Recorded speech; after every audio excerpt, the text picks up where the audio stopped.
resigning as chairperson of the Committee on Accounts. I tender my resignation because the greater cause outweighs my personal interest. To also tender my resignation as the chairperson of the Committee on Finance. And I would like to resign, of course, to give the new leadership a free hand in reorganize. Narito ang Balitang Pinoy TV.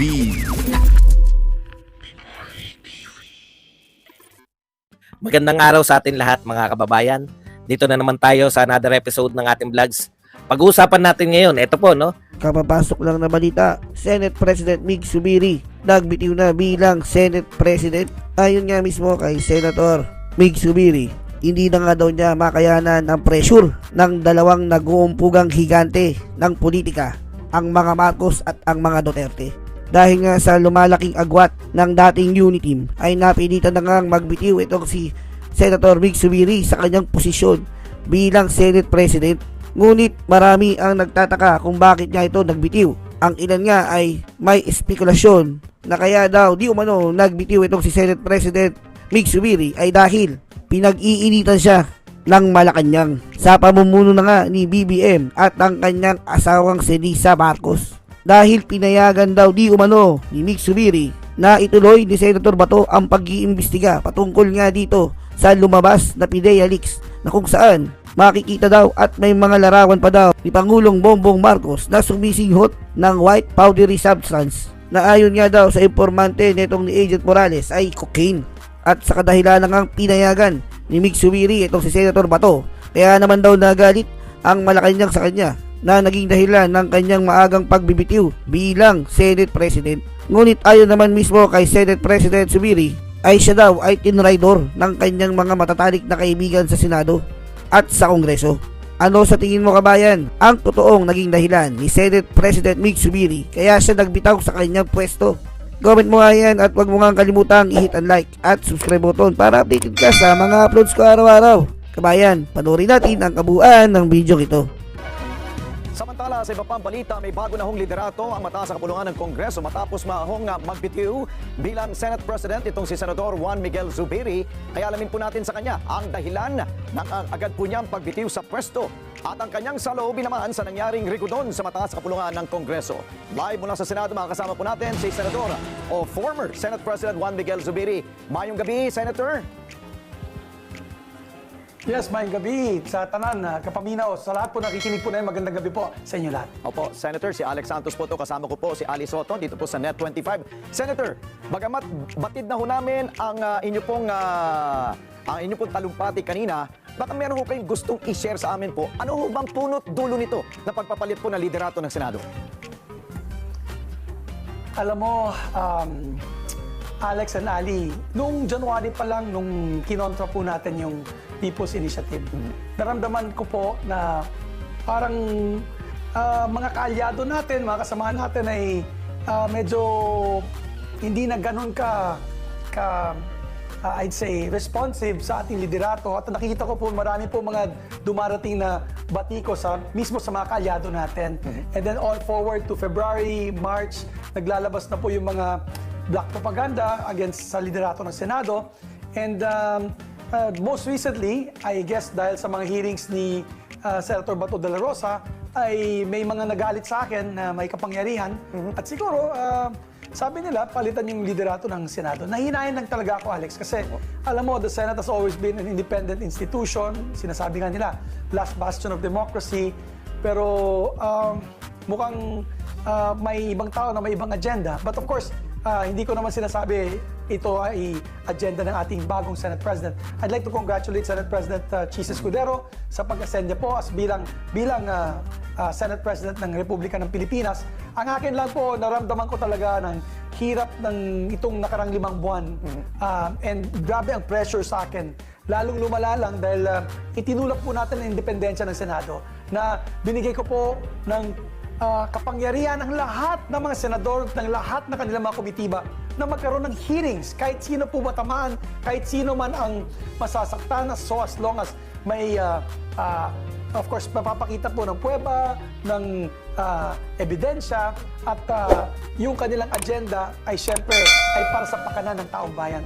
Kaya siguro dahil dyan ay medyo naipit po tayo. Opo. Pero handa po tayo, Alex and Ali, na ituloy po ang laban para sa bayan. Okay. Na hindi po mawawala yung advokasya natin, na itulak yung pagtaas ng sweldo ng ating mga manggagawa, yung pagtulak ng mga programa para sa livelihood, no? Para maangat ang kabuhayan ng ating mga mahihirap ng masang Pilipino. Opo. Ayun lang bilang ordinaryong senador.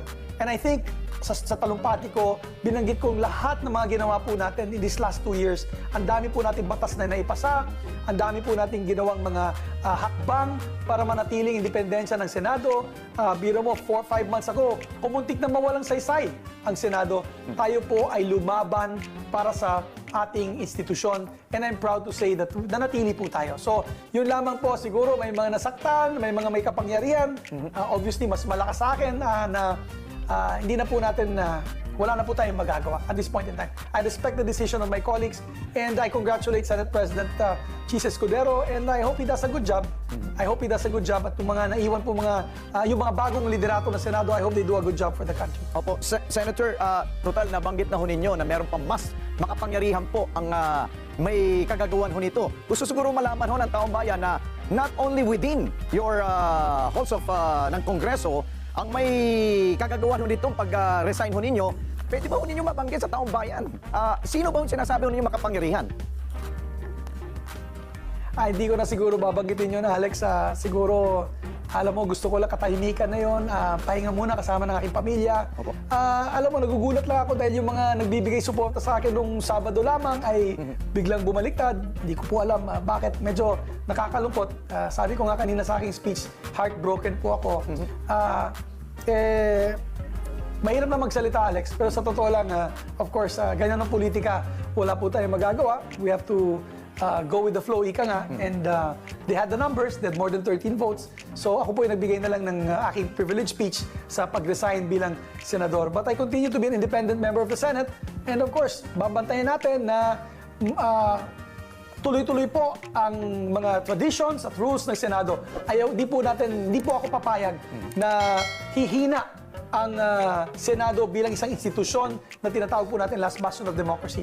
Kailangan we should revere those that came before us, lalo-lalo ng mga senador na nauna sa atin, katulad ni Senator Joe Carroyo, Senator Rene Saguisag, Senator Frank Drilon, who had already retired, na kung saan talagang pinakita nila ang halaga ng Senado sa nation building at sa paggawa po ng legislation. So we will continue to fight for that. We will continue to do that bilang isang ordinaryong mambabatas. Opo, Senator, you made mention kanina na isa po siguro sa mga rason dahil itong nangyari ito sa Senado is because ito pong ongoing na Senate investigation po ng Committee on Public Order and Dangerous Drugs ni Senator Bato.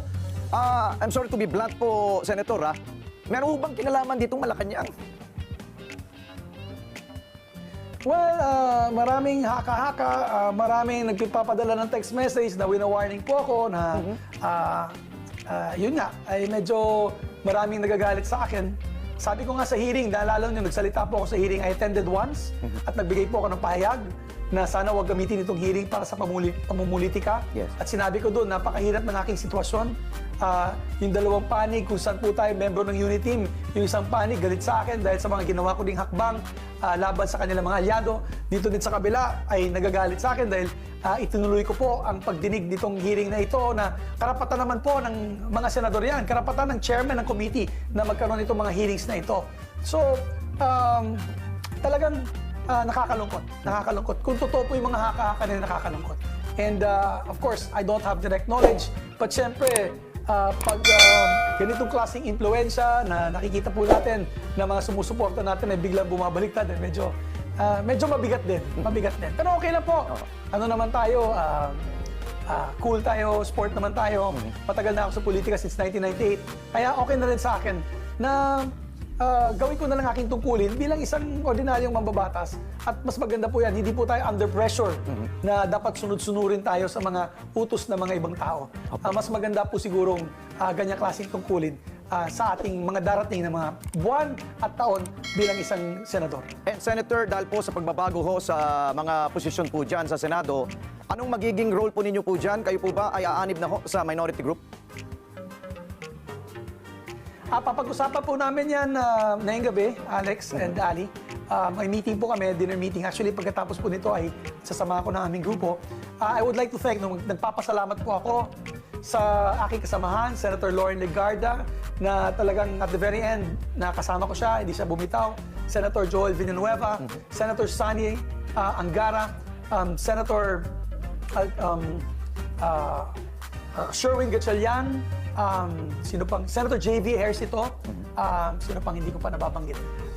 Baka makalimutan ko. Nancy Binay.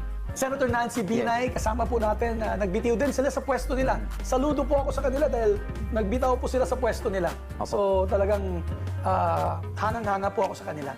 So nagpapasalamat po ako sa grupong iyon. Ito na nga mga kabalita.